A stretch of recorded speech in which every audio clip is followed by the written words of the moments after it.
एक सेठ जी एक ब्रह्मनिष्ठ महात्मा के पास जाया करते थे।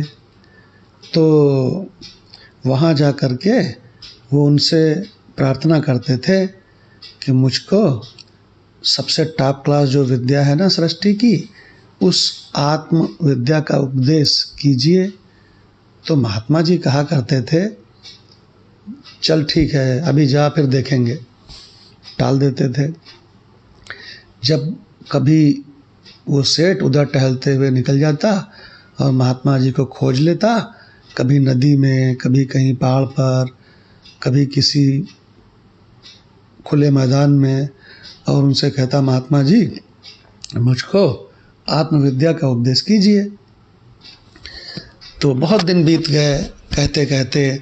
तो एक दिन महात्मा जी बोले कि अरे मैं तुझे क्या उपदेश करूं, तू तो उसके लायक नहीं है। तो उसने सोचा, सेठ ने, कि मैं महात्मा को कुछ खिलाऊं पिलाऊं, सेवा करूं, प्रसन्न करूं, तब ना हमको उपदेश देंगे। तो वो महात्मा जी से ये कहने लगा कि आप हमको उपदेश भले ही मत दीजिए, लेकिन आप मेरे यहाँ भोजन करने आइए। मैं आपको भोजन कराने के लिए तरस रहा हूँ, या कहो तो मैं यही भोजन ले आऊँ। तो महात्मा ने कहा, अरे ठीक है, चल, मैं बाद में बताऊँगा। ऐसे ही चलता रहा। वह महात्मा से प्रार्थना करता कि मैं आपको भोजन कराना चाहता हूँ, मैं आपसे आत्मज्ञान का उपदेश लेना चाहता हूँ। तो महात्मा जी बहुत दिन तक टालते रहे। एक दिन महात्मा जी बोले, अच्छा ठीक है, मैं तेरे यहाँ पर भोजन करने आऊँगा फला फला दिन। तो उस निश्चित दिन में महात्मा जी वहाँ पहुँच गए।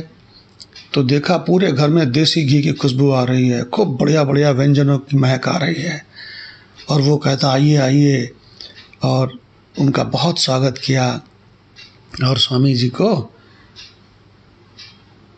बैठाला और उनको भोजन लाया, खूब बढ़िया गर्मा गर्म देसी घी का 56 भोग। तो महात्मा जी ने कहा, ये जो तेरा भोजन है ना, मैं तो कमंडलों में ही खाता हूँ, तो तू ऐसा कर, ये सारा भोजन मेरे कमंडलों में डाल दे। उसने कहा, स्वामी जी खीर है, छोले भटूरे हैं, और ये क्या बोलते हैं, आलू टमाटर की रसेदार बढ़िया देसी सब्जी है, कढ़ी पकौड़ा है, ये सब एक में डाल देंगे तो सब खराब हो जाएगा स्वामी जी।